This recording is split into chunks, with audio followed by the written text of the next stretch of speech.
Elden Ring has been one of the most hotly anticipated games in recent memory, and for good reason. FromSoftware's track record is impeccable, with Demon's Souls, the Dark Souls trilogy, Bloodborne and Sekiro being not just excellent games, but arguably some of the greatest games of all time. And nearly all of these games share one thing in common: their director, Hidetaka Miyazaki, one of the most brilliant minds in gaming, and the director of every one of these games with the exception of Dark Souls 2, which I and many others would argue is the weakest of the lot.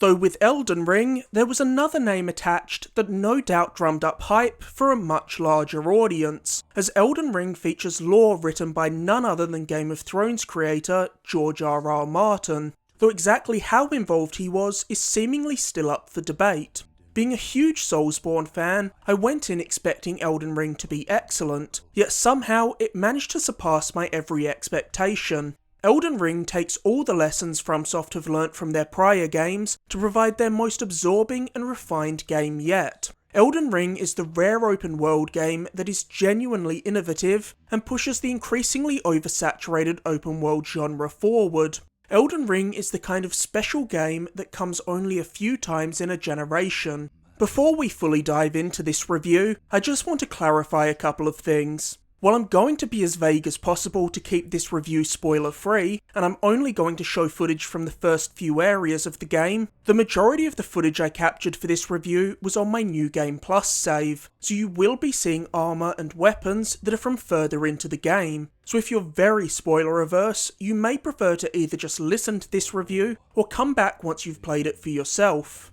Like all the Souls games, with the exception of Sekiro, Elden Ring starts by having you create a character and choose their class, which will affect your starting stats and gear. Elden Ring's character creator is extremely robust, and its countless sliders allow you to tweak your character to perfection, allowing players to create some really amazing looking characters, and some real abominations. Of course, the most exciting part of Elden Ring is its actual structure, which is a big departure from the way FromSoftware games are traditionally designed. Elden Ring moves away from the more linear structure of past FromSoft games in favour of giving you a huge open world to explore, and this is a truly open world, with a design philosophy focused on freedom and exploration. I know people are sick of the Breath of the Wild comparison with Elden Ring, but I really do think it's an apt comparison. Both games have this incredible sense of wonder that you just don't get in other games. By dropping you into a massive world with little instruction on what to do, you're forced to just start exploring, and in doing so, you quickly realise just how huge and dense this game is. Elden Ring is ginormous, and its map continues to expand further and further as you keep playing. Even 100 hours in, I was still being wowed by new discoveries.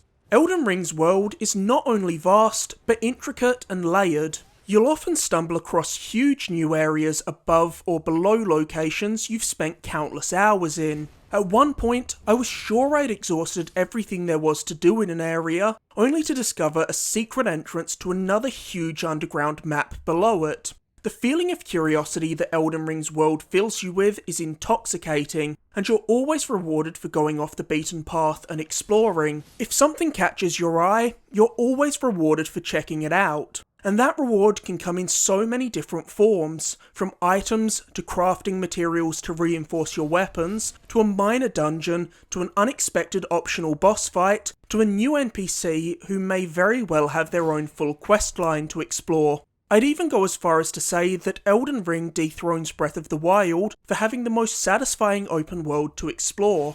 Elden Ring also features a day-night cycle which encourages further exploration of each area, as there are certain tasks and boss encounters that are only accessible at certain times.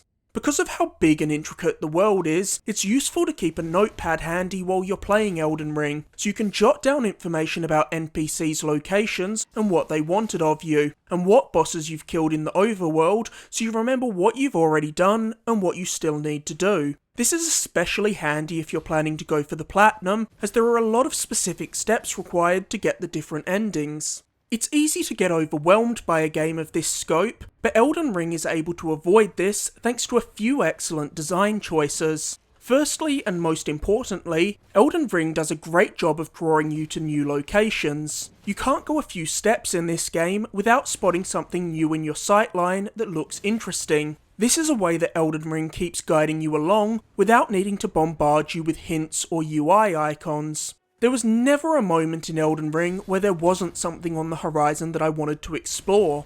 You'll also discover map fragments for each area at an altar in that location, and carefully examining the map for interesting looking buildings, caves and ruins can lead you to locations that you might not have naturally stumbled across. And many of the sites of grace, which serve as Elden Ring's equivalent of bonfires, will have a light coming from the top of them that points you towards the next step of the critical path, so you'll never be at a loss as to where you should be heading next. I'd also say that Elden Ring is just a little less obtuse than prior FromSoft games. I think this is a game that you could comfortably run through the majority of by yourself, whereas I do think there are parts in the Dark Souls games and Bloodborne that require you to do something so obscure that it would be near impossible to complete them without checking a guide at least once or twice. That's not to say that there aren't still some locations and quest lines in Elden Ring that are pretty cryptic, but I think that's also part of the charm. Seeing a community come together to solve problems and uncover the game's mysteries is something special that only FromSoft games tend to provide, at least in games of this scale.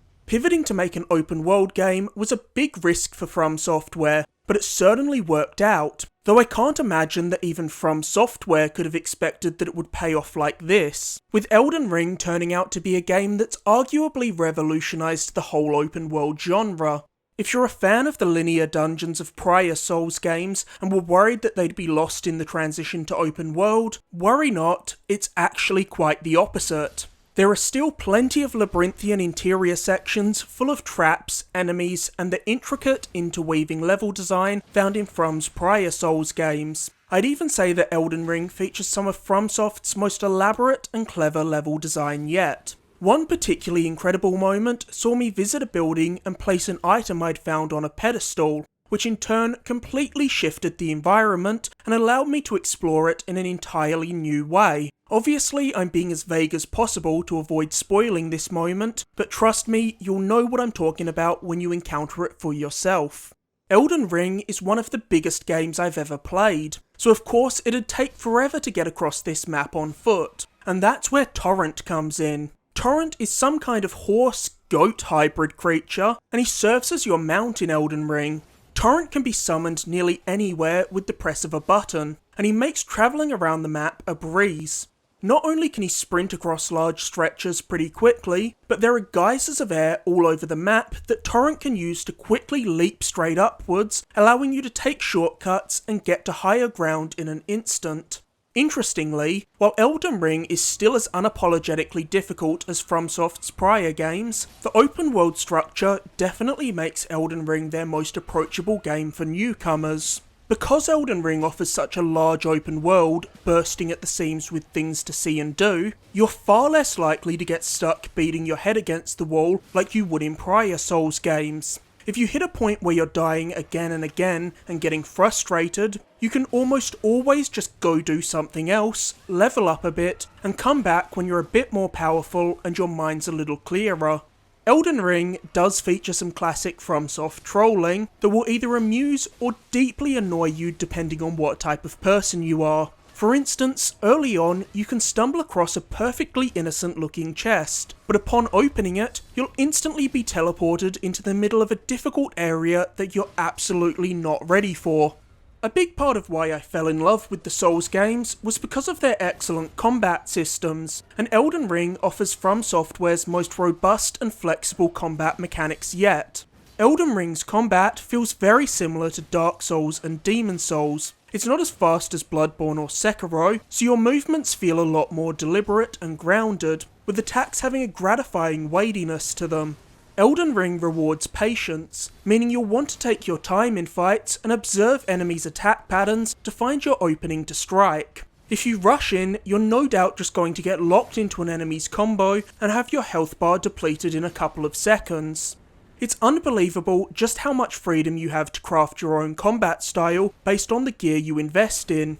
The customization is so deep in Elden Ring that it can start to feel like an entirely different game when you switch up your loadout. I started off playing in a more straightforward sword and board style, focusing on parrying enemy attacks to leave them open to massive damage, but as I got further in, I found myself mostly drawn to greatswords. There's just nothing else as satisfying as obliterating an enemy with a charged swing from the cartoonishly big grafted blade greatsword. Towards the end of my playthrough, I also dabbled with dual-wielding katanas, because I really liked how quickly you can rack up bleed damage on enemies with them. The way I approached encounters would dramatically change depending on what gear loadout I had, which meant that the combat never even came close to becoming repetitive. And this is just talking about bladed weapons. You could choose to focus on ranged attacks and magic, and have an entirely different kind of experience to mine. You can even stealth your way through certain areas by sneaking up on enemies one by one and eviscerating them with backstabs. How you allocate your skill points affects which weapons you're capable of wielding, and if you invest heavily into specific stats, you can create some pretty ridiculous loadouts. I invested a ton of points into strength and endurance, which meant that I could actually dual wield greatswords if I wanted to. There are a couple of new mechanics in Elden Ring that help elevate its combat above Dark Souls. One of these mechanics, that quickly became a crutch for me as someone who nearly always had a greatsword and heavy shield, was the guard counter. This is basically a much simpler alternative to a parry. To pull off a guard counter, you just block an attack with your shield, then immediately press R1 to slam the enemy with a brutal heavy attack. These attacks deal massive damage and can also decimate an enemy's stagger gauge. They're also much less risky than a parry, as you're absorbing the enemy's attack with your shield, so you don't run the risk of taking the full brunt of an attack like you would if you screwed up the timing of a parry. The biggest addition to combat is probably the Ashes of War. These are special techniques that you can equip your weapons with, and using one at the right time can drastically change the tide of battle. The Ashes of War can be switched out at sites of grace, and many of them can deal different types of elemental damage or inflict different status effects, so choosing a technique that can exploit an enemy's weakness can make some of Elden Ring's toughest fights significantly less painful. There are a handful of weapons that have their own set special technique and aren't compatible with Ashes of War, though their techniques are often so powerful that it's a worthy trade-off. This is true for one of my favourite weapons in Elden Ring, the Rivers of Blood katana, that has a technique called Corpse Piler, which can tear an enemy to shreds with a flurry of wide-ranging slashes that inflict massive bleed damage. If you're looking to give yourself an extra edge in combat, Elden Ring also features a crafting system that allows you to make a variety of items to buff yourself, and balms to imbue your weapons with elemental energies and poisons to deal extra damage and inflict status effects on enemies. Trust me when I say that you're going to want to stock up on these, as there are several instances where utilising fire, ice and bleed damage can make your life infinitely easier. You'll also find various talismans across Elden Ring that provide an assortment of perks and stat boosts, and picking the right talismans for your playstyle can exponentially boost the power of your build. The 4 talismans I largely stuck with increased my health, raised my maximum equipment load, improved the effectiveness of guard counters, and restored some of my health whenever I landed a critical hit on an enemy, which saved my ass more than a couple of times in difficult boss fights. Torrent adds an interesting new layer to combat, as you can often engage enemies on horseback, and certain bosses in the overworld are far easier to take down while riding Torrent, as you can charge in, land a quick hit, then dart back away quicker than you could on foot. In my opinion, horseback combat rarely feels good in games, so this was one of the aspects I was most skeptical about in Elden Ring. But FromSoft once again proved that I should never doubt them, as the horseback combat actually feels amazing here. Charging at an enemy atop Torrent and sending them flying with a heavy attack is so unbelievably satisfying. Like you, Torrent has a health bar, so you'll need to manage that as well, healing him with raisins when he's injured, and reviving him with one of your flasks if an enemy takes him out.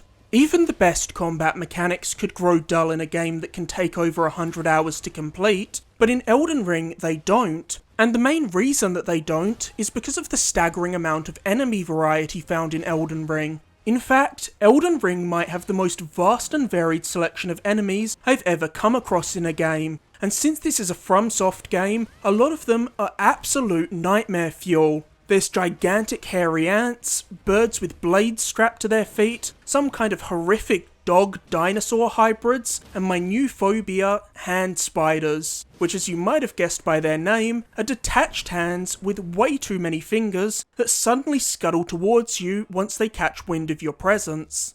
If FromSoftware are known for one thing, it's their epic boss fights, and man do they more than deliver in this area with Elden Ring. Elden Ring features not only some of the best bosses From have ever made, but some of the best boss fights in gaming history. Elden Ring also has some of From's most difficult boss fights, which is really saying something, seeing as this is the studio that tormented us with the likes of Ornstein and Smaug, the Orphan of Kos, and Ishin the Sword Saint. What makes these boss fights so special though isn't their difficulty, it's the amount of creativity put into them and the degree of variety found in the boss battles. A great example of this is the Spirit Caller Snail. This is one of the easiest bosses in Elden Ring, but it's still such a clever concept. When you enter the boss arena, you'll likely charge at the enemy in front of you and wail away at them before noticing that you're not actually doing any damage to the boss's health bar. This is because the enemy you're fighting is just a projection created by the real boss, an invisible snail who's hiding around the outskirts of the arena while you're distracted by the warriors he's summoning.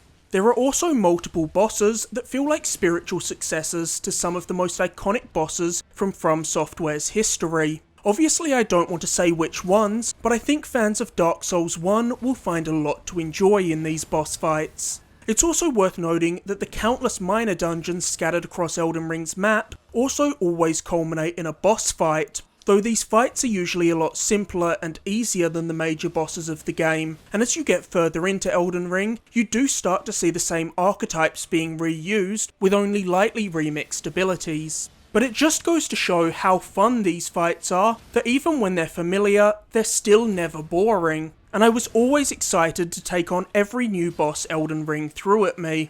You have to give credit for just how many boss fights Elden Ring has. If you combine the major bosses, the bosses scattered across the overworld, and the bosses found in minor dungeons, there are over 150 boss fights in this game. Just think about how ridiculous that number is. The fact that there are not only that many bosses, but that most of them are nothing short of fantastic, is almost unbelievable.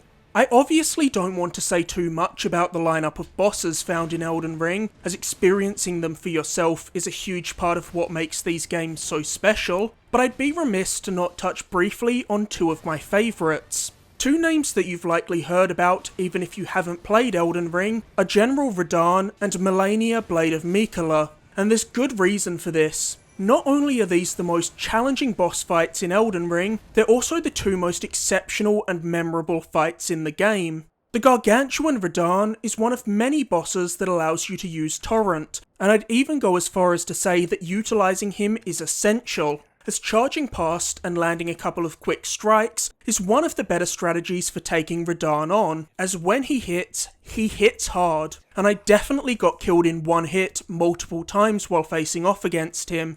But none of this is what makes the Radahn fight so exceptional. It's the way it plays with one of the key mechanics of Elden Ring to allow for one of the most exciting moments in Souls history that does, though I'll let you find out for yourself exactly what I mean by that. The boss fight that gave me the most trouble in Elden Ring was Melania. In fact, I think this was the hardest boss fight in any Souls game ever for me. I literally had to respec my character to create a loadout entirely focused on blood loss damage before I could finally defeat her.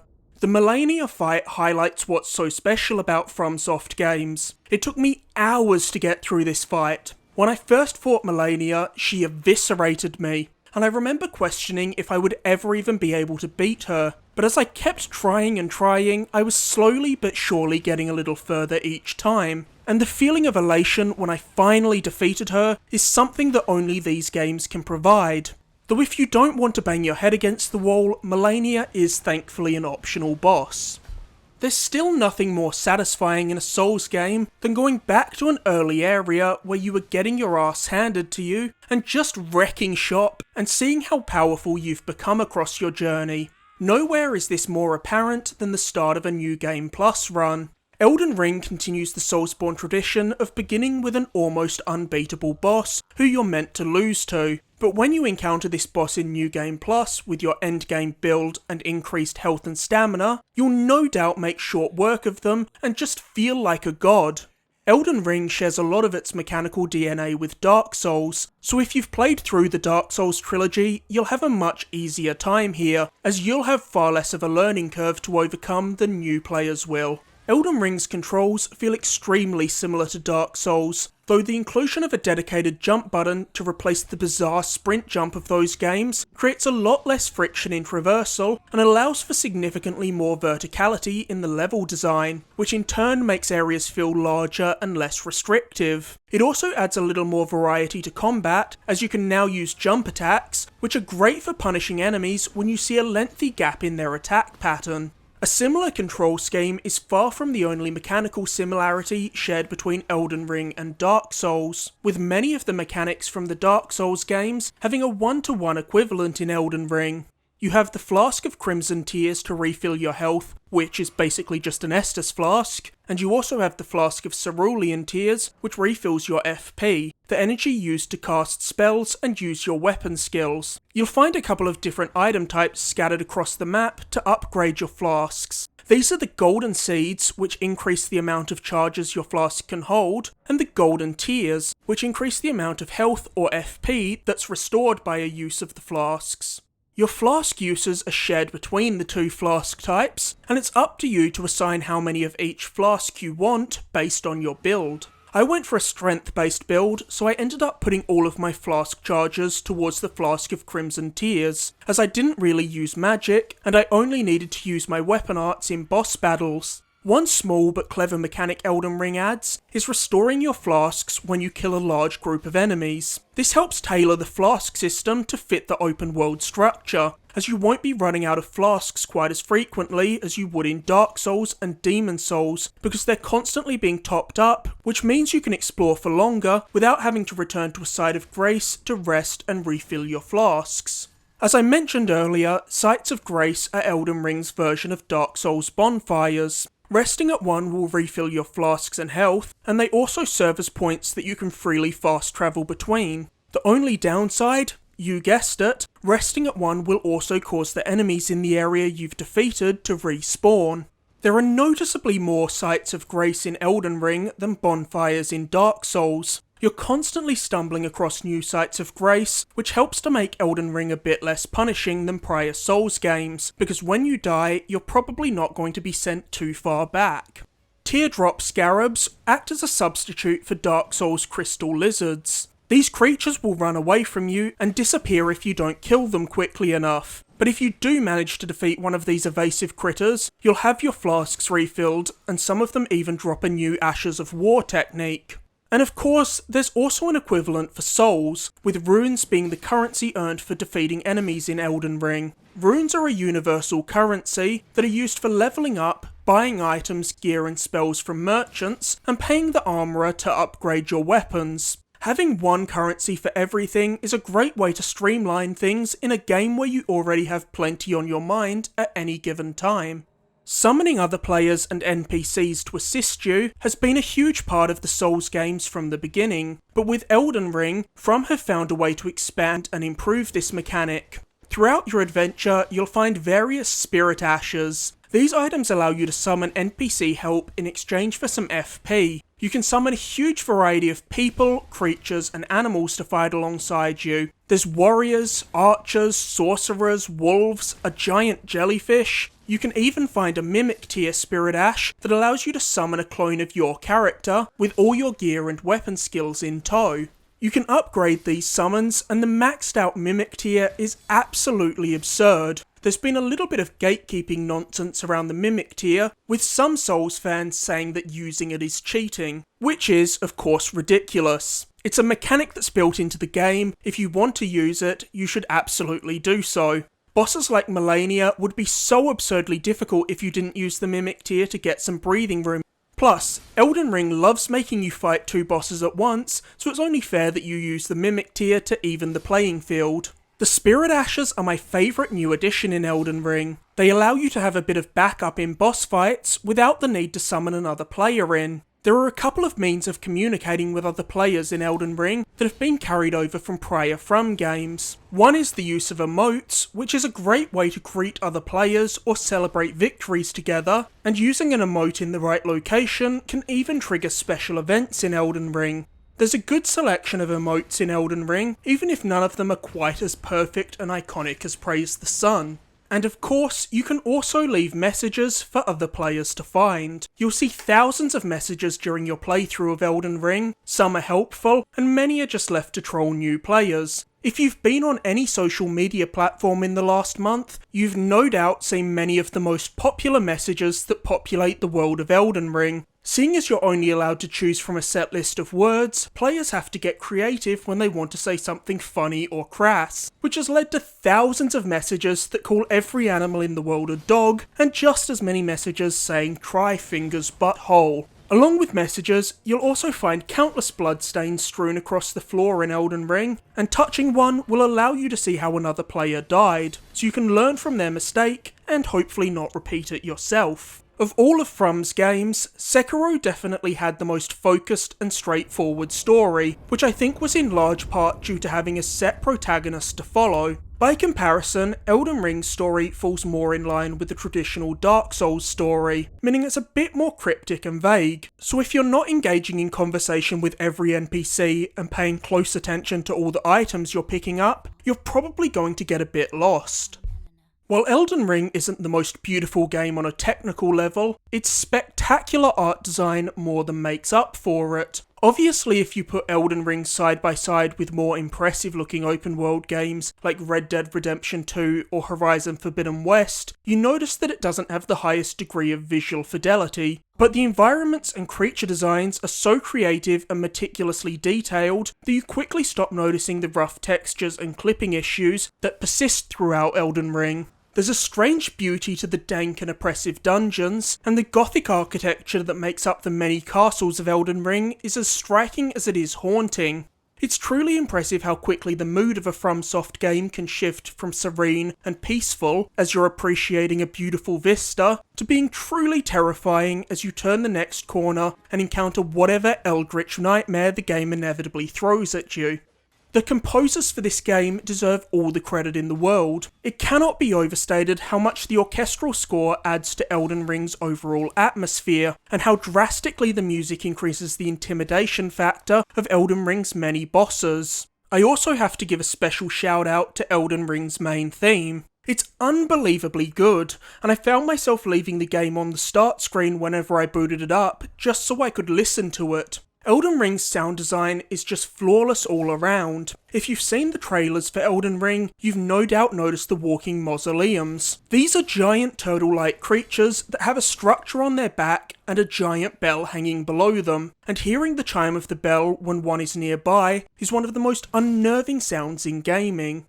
Elden Ring does still feature some of the jankiness found in prior FromSoft games, though there's nothing disruptive enough to be game-breaking. It's just things like your hair and weapons clipping through your armour. I played the majority of the game with a greatsword, and whenever my character slung it over her shoulder, it would be jutting straight through the shield on her back. And a couple of times when I called Torrent, my character would get stuck floating in the air above him for a few seconds before dying. I did also experience some pop-in and an occasional frame rate dip. Not enough of a dip to be unplayable by any means, but enough to notice the game was clearly not running at 60 frames per second at points. Though I did notice a huge decrease in frame rate issues and pop-in the longer I played Elden Ring, so it does appear that the patches they've released have significantly improved these issues. With Elden Ring, FromSoftware have taken the lessons of what worked and what didn't in all their prior games and used them to craft their magnum opus. I totally get why this borderline sadistic gameplay loop isn't for everyone, but if it does click for you, you'll be rewarded with one of the best gaming experiences ever made. Elden Ring completely consumed me. I couldn't put it down, and whenever I wasn't playing Elden Ring, I was actively thinking about it. I had put 114 hours into Elden Ring by the time I platinumed it, and I still didn't feel ready to move on. Elden Ring's transformative approach to the open world genre and design philosophy focused on freedom and discovery will no doubt influence many, many games for years to come. Elden Ring is a masterpiece in every sense of the word. Thanks for watching. If you enjoyed this video, be sure to like, subscribe, or leave a comment. You can also find countless other videos on my channel, including my recent reviews of Sifu and Rainbow Six Extraction. And be sure to stay tuned for my upcoming reviews of Horizon Forbidden West, Pokemon Legends Arceus, and Tiny Tina's Wonderlands.